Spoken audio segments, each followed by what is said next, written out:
शिवसेना प्रमुखांनी त्यावेळेला दिलेले आहेत. ही माझी वडिलोपार्जित संपत्ती आहे ना, आणि याच्यावरती जीएसटी नाही. आणि मोदींना म्हणा या संपत्तीवरती तुमची ईडी इन्कम टॅक्स सीबीआय टाकून बघा, परत जातात का बघा. ही संपत्तीची मोजमाप करायला याच तुम्ही, येताना सरळ याल, जाताना काय सांगण्याची गरज नाही. जळगाव म्हटल्यानंतर खानदेश आहे, आणि खानदेश म्हटल्यानंतर मला माझं लहानपण आठवलं. ते म्हणजे आपले सोपानदेव चौधरी, बहिणाबाईंचे पुत्र. आता बहिणाबाई म्हणजे आपल्या महाराष्ट्राला लाभलेल्या एक अद्भुत अशा कवयित्री होत्या, आणि एवढ्या सोप्या भाषेमध्ये त्यांनी जीवन समजावून सांगितलं. आज जे काय भाजपचं झालेलं आहे त्यांना पराभवाचं भूत समज दिसायला लागलेलं आहे, म्हणून राम राम राम राम राम करायला लागलेले आणि सतत जात आहेत आणि अयोध्येला लोटांगण घालतायत, वाचव रे रामा, वाचव रे रामा. पण काय उपयोग नाही, कारण मधी नाही भाव आणि देवा मला पाव. कसं काय पावणार. आणि आम्ही सुद्धा श्रीरामाचे भक्त आहोतच. राम मंदिरामध्ये त्याच्या उभारणीमध्ये आहे हे आम्हाला कोणी शिकवण्याची गरज नाही. तमाम जनता माहिती, जनतेला माहिती आहे की शिवसेना प्रमुखांनी काय केलं होतं. पण बहिणाबाईंच्या 2 ओळी मला आठवतात. आम्ही राम भक्त आहोत, तसं बहिणाबाई म्हणायच्या की देवा पांडुरंगा तुझी भक्ती कशी करू सांग, तुझ्या रूपा आड येत सावकाराचं रे सोंग. बरोबर ना, म्हणजे भक्ती करायचे पण सावकार आहे मरे. तसंच आज मला प्रभू रामचंद्राला सांगायचंय की प्रभू रामचंद्रा तुझी भक्ती कशी करू सांग, कारण तुझ्या रूपा आड येत भाजपाचं रे ढोंग. आणि सोपानदेव चौधरी म्हणजे आता हे त्यांचे शब्द आहेत, तरी विश्वंभरती एका शब्दाला मी जरा समानार्थी शब्द वापरतोय, मूळ शब्द तुमच्या लक्षात येईल. आम्ही लहान मुलं होतो तेव्हा सोपानदेव आमच्या घरी यायचे, आजोबांचे मित्र. आणि सोपानदेव सुद्धा एक प्रतिभावान माणूस, आणि त्यांनी काही गमती जमती आम्हाला सांगायचे. ते आले काय धमाल असायची. आम्ही सगळी तिघही भावंड त्यांच्या अवतीभोवती असायचे, आणि ते त्यांच्या अस्सल अहिराणी भाषेमध्ये, मराठी भाषेमध्ये आम्हाला अशा गमती जमती सांगायचे की ऐकतच राहतो.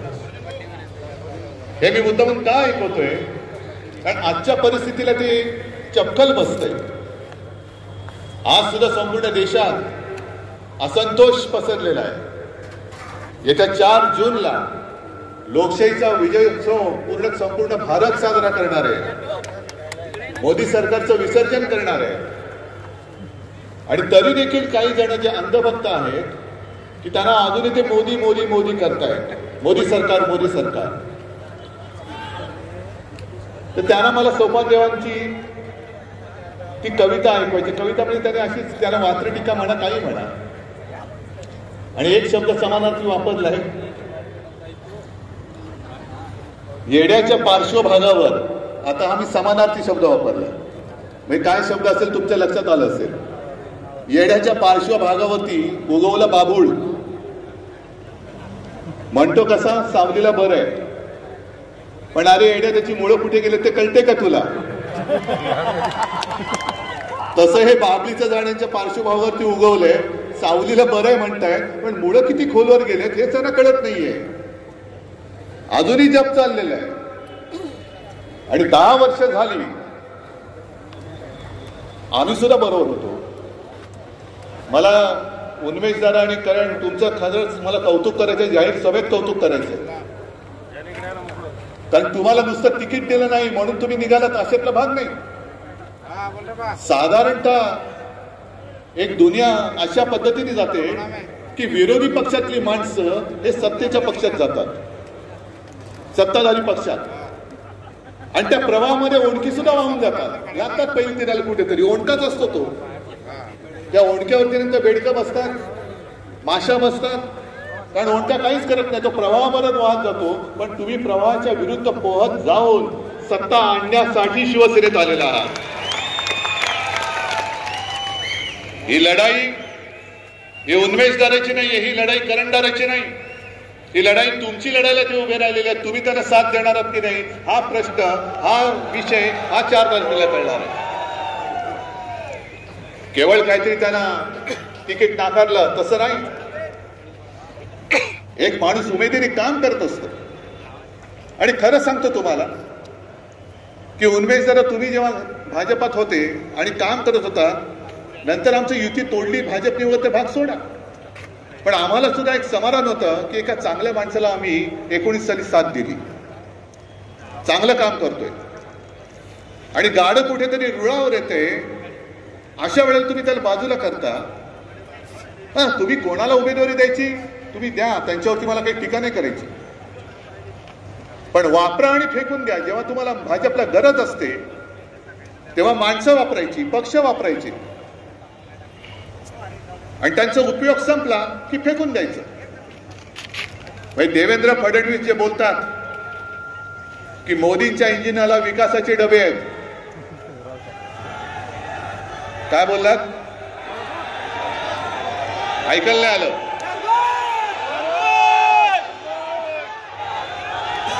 बरं, कळलं ना तुम्हाला?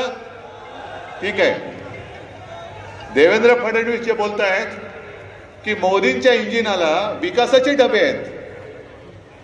अहो देवेंद्रजी, डबे विकासाचे तुम्हाला वाटत असतील, पण त्याला भ्रष्टाचाराची चाकं लागलेत. त्याचं काय? चाकं भ्रष्टाचाराची आहे.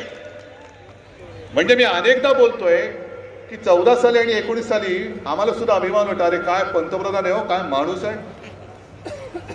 56 इंचाची छाती, कपडे कुठून शिवत असतील देव जाणे.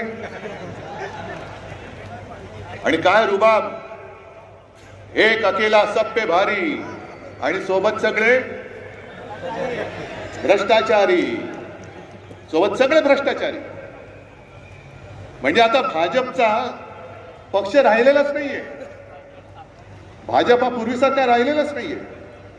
उगाच हे उन्मेष जरा वगैरे सगळे भाजपा सोडून का शिवसेनेत आले? कारण एक तर भारतीय जनता पक्षाने महाराष्ट्रामध्ये जे गद्दारीचं राजकारण सुरू केलं ते म्हणजे हिंदुत्व नाहीये, अजिबात नाहीये. मोदीजी, तुम्ही आमच्या शिवछत्रपतींच्या पवित्र भगव्याला गद्दारीचा कलंक लावलात. आजपर्यंत महाराष्ट्राने तुम्हाला 40 पेक्षा जास्त जागा देऊन दिल्लीच्या तख्तावरती बसवलं होतं. तुम्ही गद्दारी उद्धव ठाकरेशी नाही केली, तुम्ही गद्दारी फक्त शिवसेनेशी नाही केली, तुम्हाला भरघोस आशीर्वाद देणाऱ्या महाराष्ट्राची तुम्ही गद्दारी केलेली आहात. 50 खोके एकदम ओके, हे लहान पोर सुद्धा का ओरडते? आज शेतकरी, इकडे सुद्धा शेतकरी आलेत ना रे, आलेत. मग आता तुमची हालत काय आहे? आज मोदी संपूर्ण